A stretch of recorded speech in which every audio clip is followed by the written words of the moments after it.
They don't own it, isn't it? Oh, man, I loved it. Thank you so such much. an awesome public speaker. Thank you. I loved it. How did it feel, by the way? How was that experience? It was, I'm still recovering. I'm still reeling from that experience. Yeah. When I decided to do it, it started easy. A 10, 12-minute talk, I'll just go there and say something. Yeah. But it required me to dig deep. And I went to places I've not been in years. For real? Yeah, so, and I think that's been my year anyway. So I did it at the beginning of the year, so it kind of set the tone for... digging in and healing some things. I know healing has become such a cliche, but really, but it's very necessary. Yeah, it's very necessary. Yeah. Let me ask you, after that talk, after your presentation, what are some of the misconceptions people had about you when you when you engage with folks out here, when you talk about this book that we're going to also talk about, things I wish they told me, how to enjoy a relationship with an African man. Yes. I must admit, some of the stuff that you've written, very controversial, some of the things that you talk about. I don't know why people think they're controversial, though, because we should be talking about them. There's a lot of things we need to talk about. We sweep a lot of things under the carpet. And, to answer your question, what are some of the misconceptions? People think I hate men. And it's very strange to me. And I think my man should tell people. Yeah. If he thinks I hate men. But yeah, many people think I hate men, I hate marriage, or I hate love. Then there's usually the famous one, I'm bitter. Bitter. Yes. Kenyan woman. Bitter. Wasn't there someone called me a bitter old hag? Oh my God. I was arrogant in my 20s. Now yeah. that I'm old. Jeez. Yeah, so it's crazy. But I think also what age has done for me. I'm not going to refuse that I'm old, because those are my years. I've lived them. What age has done for me is be able to see where somebody's coming from. So when I would be more confrontational, these days I'm not, because I'm just like, you're going through something. I'll give it to you.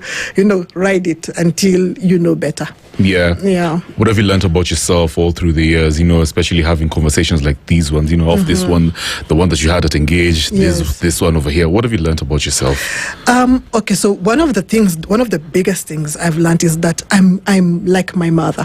I've always thought my mother was such a softie, and even growing up, I'd be so upset with her, with the things she accepted, and I'd just be like, what's wrong with this woman? And I realized I'm my mother, because when I saw her go through some things, I was just like, I'm never going to be like that. Yeah. I'm never going to laugh. Nobody's going to get me into that corner. Yeah. Yes, I'm not going to do that. But I'm my mother. I'm a lover girl. I love love. Despite the fact that I speak about many things, I love love. I mean, those are two different things. I am like my grandmother also, another woman that I thought was weak or something. But I am like her. I want to raise my children. I want to do things the way I want to do them, and I don't offer any explanations. Mm-hmm. But even with all that, I'm also my father. I'm my father's child through and through. I'm my father's representation even now, I think. Yeah, I say what I want to. I push, the limits. I won't back down. And I'm also not afraid to walk away. Now, that's me. The me in all of it is I'm a leaver. Yeah, it's interesting. I'm just like, Nani, thanks, bye. But then, I've actually heard of folks talk about how, especially millennials, I don't know about Gen Zs that much, but apparently some millennials are very quick to walk away these days, off of a relationship, a situation, even work. Like, you guys just, if you don't align, if your energies are not making sense, I'm out. And I admire Is that a good thing or a bad thing? I think it's a good thing. I admire it, because a lot of us have wasted so much time on things that just are not working. And just because you've been told, spend some time. And sometimes you just know it's not going to work. Yeah. And you're just like, this thing is not going to work. I'm beating a dead horse here. It doesn't matter what I do. I can put a dress on it, lipstick, and then pump air, oxygen from today to tomorrow. It's dead. What about this word called commitment? It's a real thing. It is, but commitment takes two people. Yeah. You see, and if you are in a commitment by yourself, it's a problem. Yeah. Right? And that's what you find in most cases. And that's what we saw growing up. Is that commitment was one-sided. It's your mother who was committed. Not really dad.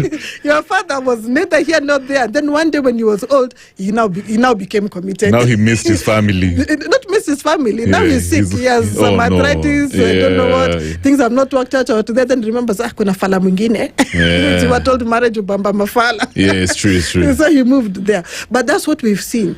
So if you are not in a commitment with someone, please be committed to yourself and honor yourself and leave that space. I think it's a good thing. Yeah. So I know you've got an amazing event on the 15th of this month. Yes. And that one I know we definitely have to attend. Real quick, actually, you should talk about it before we get into the the nitty-gritty about this very amazing book. Yeah. What's that event about? So it's a book reading. So we'll be reading this book. So actually, this book came out first as an ebook 3 years ago. Yeah. Yeah. So then everybody was like, very many of my age mates don't do ebooks. They want we want to feel the book. Feel the book. Exactly. And smell feel the emotion. Yes. Yeah. So we'll have a book reading, and then I'll give a talk, a short talk, titled "Life Requires Mischief," and then we will have a podcast recording with my daughter friend. I call her my daughter friend. She's young enough to be my daughter, and a friend as well, Roberta Bobby. So she'll be interviewing me. About the book. Nice. Yes. Brilliant. And a lot of cocktails. Exactly. My favorite part. Yes. Now, why this title? Things I wish they told me, how to enjoy a relationship with an African man. Yeah. It's really things I wish they told me, because I feel our aunties, our mothers, our grandmothers didn't equip us. They didn't tell us the truth. We're just given some bubblegum things. Make sure the food is hot. Have a thermos with hot water and a towel by your bedside. Make sure you don't wear a t-shirt to bed. Put on lingerie. Keep the children quiet and fat and happy. Keep the house clean, and then somehow that would work. And then if it didn't work, you go back and then you'll be told again, now, marriage is hard, it's hard. You think as we have reached how, you should be on your knees praying, your knees should be, bruised, praying. It is hard, the devil is after your marriage. And that's all we were told. But then now you went there and you've seen so many people literally lose their minds in this marriage. Looking at marriage as an institution, it's a mental institution. It doesn't make sense to women, especially now. You're seeing the millennials saying, the marriage ubamba mafala, and they're not really interested, because it requires you to be committed and stupid for it to work. For it to work. Yeah. But if they had told us some things, if they had taught us, then we would have been looking out more, we would have been showing up better, because most of the things we're taught to do is just to perform. Nobody ever says, dig down deep. What do you want with this person? Yeah. Who is this person? How do you choose this person? When do you decide that this person likes you or they don't like you? How do you make sure that you are enjoying this relationship? You are here in your 100%. Are you confident enough to ask for the things you need? Are you confident enough to point out the things are you confident enough to leave? Because us guys were just told, just go and you are supposed to stay. Death do you party. So that death can come by him killing you. But that's the only way you're leaving that place. So you're confident enough to leave. Do you have options? Because we behave like we don't have any options. What do you mean options? Options. You know what I tell people? Like you need to date multiple people? Yes. First of all, when they're at the point of while you're married? Not while you're married. Okay. When you're starting off, okay, you should have at least a group of people. When we were young girls in school, there used to be certain girls who used to be told, don't hang around these girls. Right. They're fast girls. They like boys. They'd be shortening their skirts. They'd be piercing a lot of whatever. We'd be told those are not good girls. They're always talking to boys. So stay away from those ones so that you people can do what? Can get husbands. So we stayed away from those girls, and we were the good girls. And we didn't have the multiple boyfriends. Most of us married our first boyfriends. Right. And then we realized we married ops. You settled for less. And in most cases we settled because we didn't even choose. Remember, we come from a place where you are told, girls sit down and wait to be chosen. Because that's ladylike. That's really? feminine. I didn't know that. Yeah, so you just sit and you pretend. You try to make sure he's seeing your eyes fluttering. You pray he's the right one, in fact. And you're not making any choice, so you're waiting to be chosen. And then when you're chosen, you are told to be happy, at least you have been chosen. What? There are people who have not been chosen because they're now 30, they have too much money, they talk too much, nobody will marry them. Nobody will marry them. But what happened is now for us good girls who sat down waiting to be chosen and married whoever chose us, is woke up in the morning and they're like, Nadi, we're not doing this. So let me ask you something. Okay, first of all, I can only imagine that there's maybe a bunch of African women, many African women, if not, who have been waiting for this type of conversation because they've never really openly had one, even with their family members, their mom, their aunties, or their grandmothers. Yes. I'm curious, in your personal life, at what point did it hit you? Did you have an epiphany and say, okay, now I actually need to write this book? Yes. Was it out of experience? Are you telling us that you also settled for less? Yes. At some point? Yes, I What? did. At some point, Hey. I settled. And it cost me dearly. So this is what happened, how I even came to this book. I'd been writing for different publications for a while. And of course, I was writing on relationships. When I first started, Carol Mandy gave me the first platform on true love. And it came about because I was writing a blog, a personal blog. I'd just been separated, heading towards divorce. I'm young, I'm like 30, 31. I have these kids, and I have no reference. I don't have an aunt I can look up to and say, okay, you are divorced, tell me what happened. Because those people didn't leave. Yeah. Sometimes they were separated, but you didn't get divorced. So it's just that the man stayed in town, you stayed in the village, and then one day you would reunite. Yeah. You know? So I didn't have any references. So I was just writing my experiences. So Carol tells me, okay, come and write, because we write for married people, we write for single women, we even write for widows, but nobody writes for divorced women.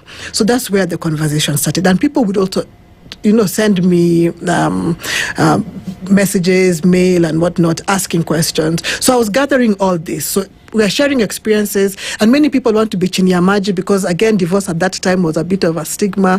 You are contagious. People don't want to be around you too much. You might make them get divorced as if it is passed through sneezing, So then we went on like that. Then I started writing for I had a column in another daily as well.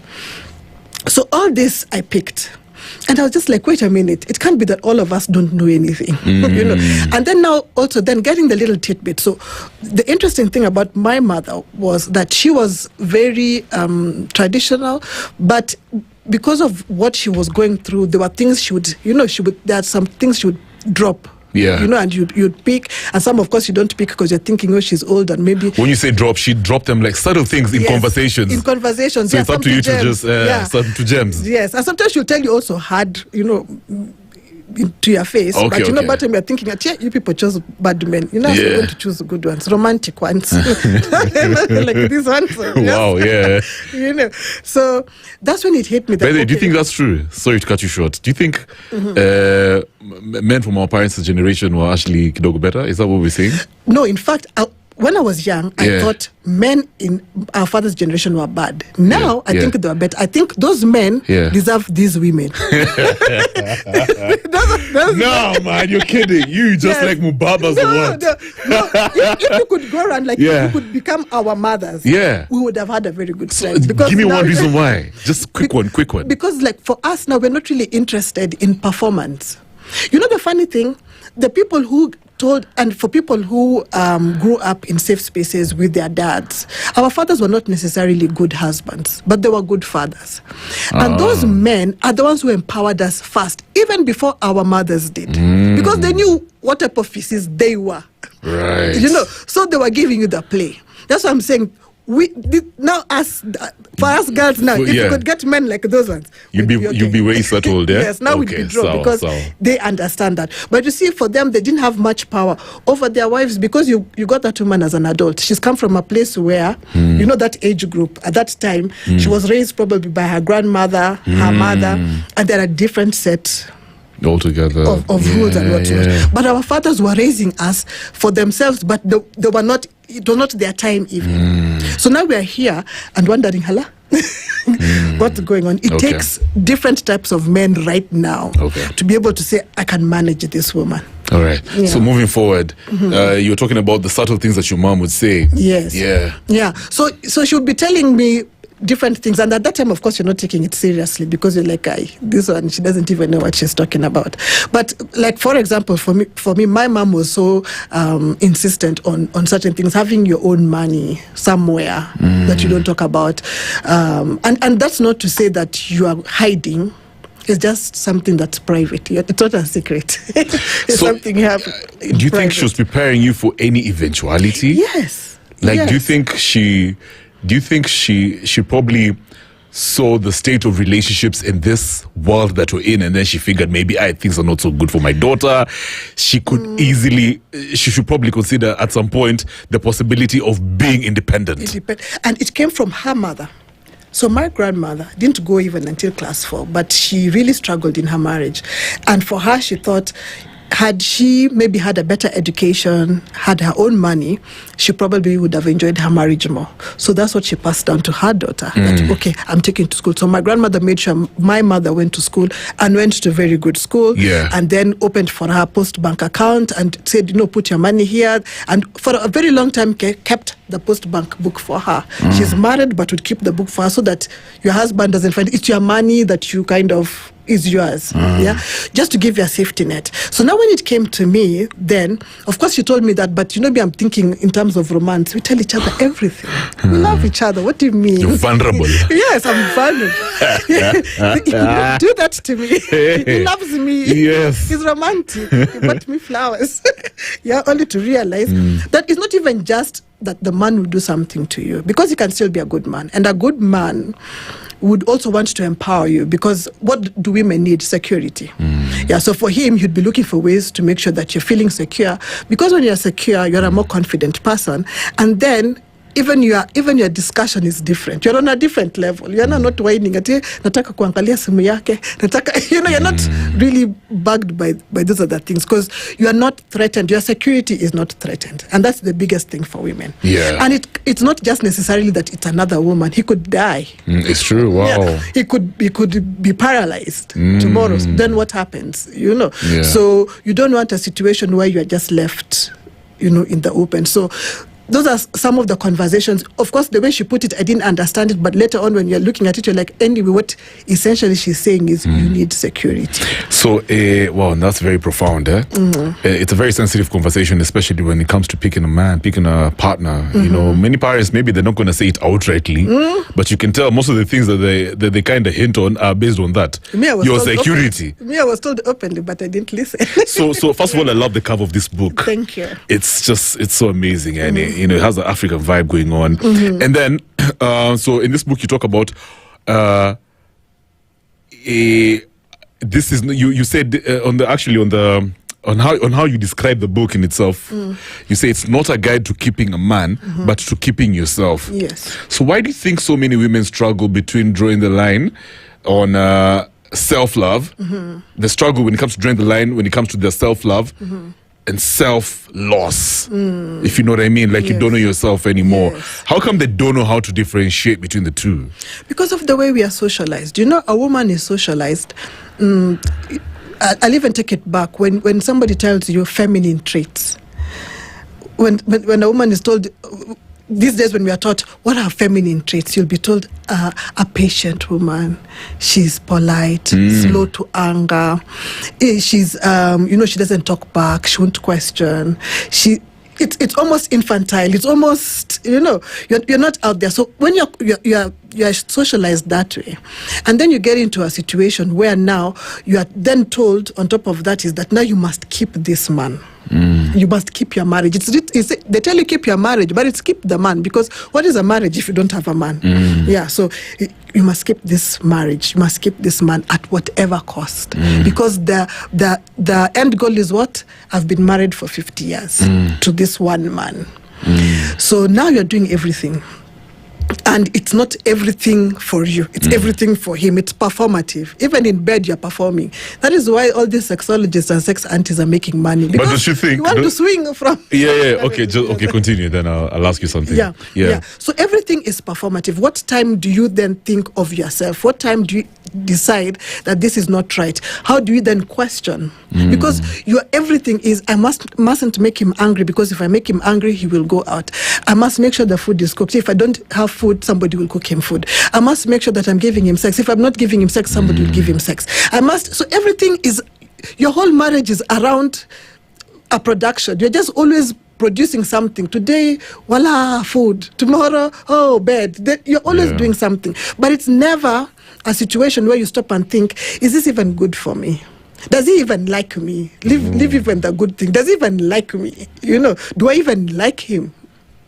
So then it becomes difficult. It becomes blurry. And that's why you hear many times after a separation or divorce, or when a woman finds out there's another woman or the man is leaving, after all I did for you, after all I did, I left because you wouldn't even want to work somewhere else. You say, I don't even want to go for further studies. I might go, then I come and find another woman. Wow. Because it's always keeping the man. So very many women have lost chances at studying abroad, or better jobs, or working in another town, or even taking a holiday. So now it's always, I did everything for you. But let me ask you something, Feli. Let me ask you honestly. Okay, you can educate me here, but I've always imagined women to have a very submissive nature to their character, right? Like, even if you want to do something for yourself, but really what turns out to be your priority is almost to please your man. Like, apparently some women are actually very happy pleasing their man. Now, if this man is empowering the woman, how she doesn't mind doing all these things that you're talking about, cooking, sacrificing some of her own pleasures, just to be around, be available for the man, I guess. Am I wrong to look at it like that? No, you're not wrong. Yeah. And I'm not even saying that cooking is bad. I mean, because people have different ways they express their love. My problem is that we have been given a set of hard rules. Okay. That this is what is supposed to happen. You will find that in a relationship, two people who decide they love each other, whatever they decide to do usually is unconventional. Yeah. Because you've found, there are men who've married women who can't even boil water. And the guy is happy to do that part. You find women who've married a man who can't change a wheel, doesn't know where the bulb is, doesn't know where the one that brings all the power in the house is. He's physically not even strong. He's not even strong. But they found ways. Yes, you see, because they're not following these hard rules. I agree. And that's where the problem comes in. The most important thing, I feel, in a relationship is the two of you and what you've decided. And if the two of you want to be there. It is so important that both of you want to be in that relationship for the same reasons. I agree. Because one might be in a relationship because they need a place to stay. And another one might be there because they need a man to show people. Answer that one for a place to stay is such a common thing these days. Yes. Yeah, maybe because of the economy. What I'm also getting from you is you're typically saying your partner has to bring out the best in you. Thank you. Yes. Isn't it? Yes. Yeah. They can't be the one bringing out the worst in you. Wow. And that's for most women. That's why you see women walking in the nightclub with a night dress looking for their husbands. Why should somebody drive you crazy? That's amazing. So let's take a short break, Feli. Man, I love this conversation. Guys, I'm here hanging out with the one and only Felgonah Oyuga. She's an author, and we're talking all things. First, we're talking about her amazing book. Yeah, if you can see it right now. It's called The Things I Wish They Told Me, How to Enjoy a Relationship with an African Man. If you have any questions, comments, you can call me on 0719012600 or to Patani on that hashtag after hours on Spice. Remember the handle is at SpiceFM KE, and on the frequency right here in Nairobi, it's